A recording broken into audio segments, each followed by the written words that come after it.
We're now beginning the study of trigonometry. In math analysis, what you're going to be doing is you're getting ready to for calculus. And trigonometry is a big part of calculus, so it becomes a big part of math analysis. At first, it's going to be a little uncomfortable for some of you to get used to this idea of radian measure and how we do things, but I know some of you have been well prepared for this. And if not, that's fine. I'll give you as much practice as you need with this. So what we've got, first of all, is your book is going to talk about degree measure in decimal degree and degree minute second. So a decimal degree is something like 44.713 degrees. It's a decimal form. If I were to write that into degree minute second, it's just more exact, and you'll see a lot of the problems that we're doing with latitude and longitude will use degree minute second. And there's a way to do it long-wise, and there is a way to do it in the calculator, and I'll show you during the live lessons. So this would be written as 44 degrees, and then 0.713, if you think of a revolution around a circle or think of a clock, it breaks down into 42 minutes and 46.8 seconds. So it's important that you use units whenever we're talking about angles, because we're going to be using different measurements for angles, and the units is important. If you don't use the units appropriately, you will lose some points when I'm grading quizzes and tests. We're also going to be talking about angles in quadrants. So we're just not talking about triangles that are floating out into space. We're going to put them on a coordinate plane, and so you need to understand what the quadrants refer to when you're talking about angles.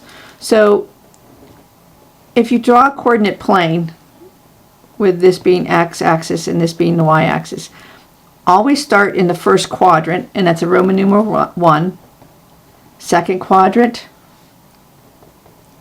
third quadrant, and fourth quadrant.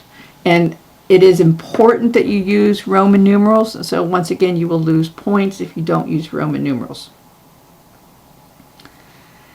The idea of angles in standard position is going to help us with the trigonometry. So this is an introduction to drawing angles in standard position. So if we had a coordinate plane, once again x and y, an angle in standard position always starts on the positive x-axis. So this part here will be my initial side.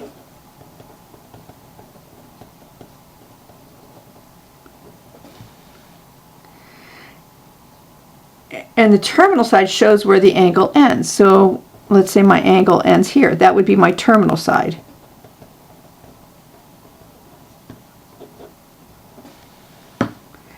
Then the angle itself has a direction. So if I were to draw the angle like this arrow shows that the direction that that angle has gone. So this is a positive angle, and I'm not worried about the measurement yet. And then if I were to draw a negative angle, once again, here's my XY axis,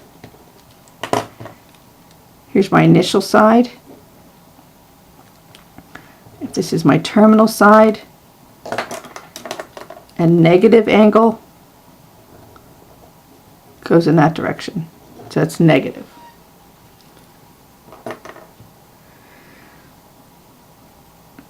The reason we draw angles in standard position is because we need to understand coterminal angles. So let me draw an angle. So here's my XY axis, and I'm going to draw a 30-degree angle. So it's a positive angle. There's 30 degrees. I can draw another angle that is coterminal with that, meaning it starts on the same side and ends on the same side, but I can just go in the opposite direction. So I could do this. Since a whole revolution is 360 degrees, when I go in this direction, this is going to be negative 330 degrees. And there's infinitely many coterminal angles. So I could also start on the same side, go past my terminal side, come all the way around, and come back to it. So that angle would be 390 degrees. So there's infinitely many of these. I can keep going on and on and on.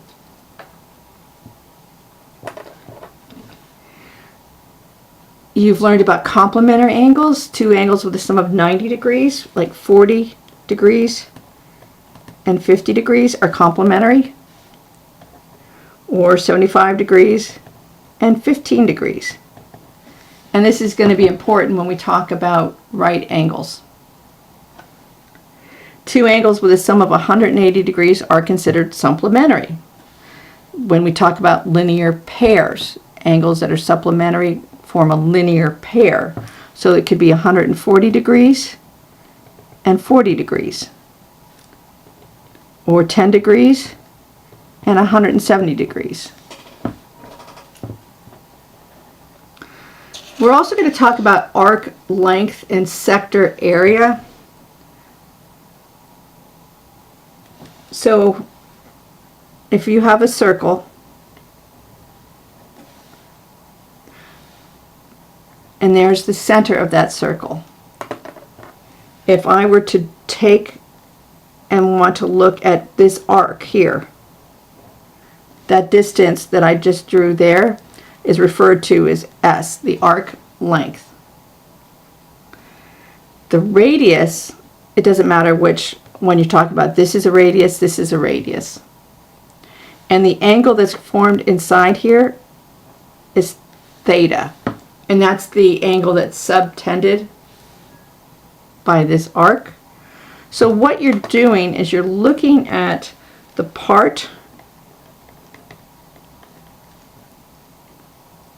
compared to the whole. So theta is part of the degrees of that angle. 360 degrees is the whole. It's a proportion. So part of the circumference is this S, and then the whole circumference, C, is 2 pi r. So that's where this ratio comes from. You will not be given that ratio. You'll be expected to know it. And so that's why I want you to understand where this is coming from. If we were talking about sector area,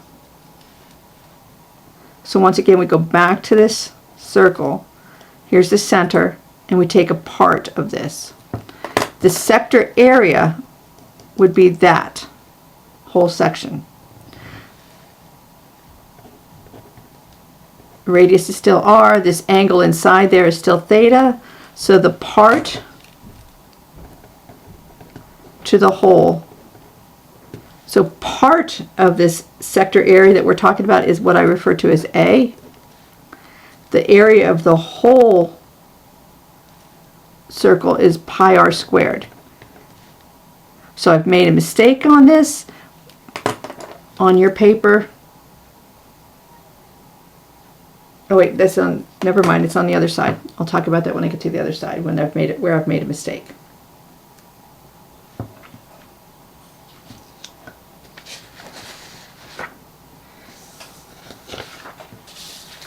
Okay, and I just, there's a mistake on this drawing that had gone down to the other side, so ignore this for now. Your copy's a lot nicer. I just didn't look at this when I printed it at first. So 1 revolution is equivalent to 180 degrees. In fact, let me stop it there. I'll make a second video.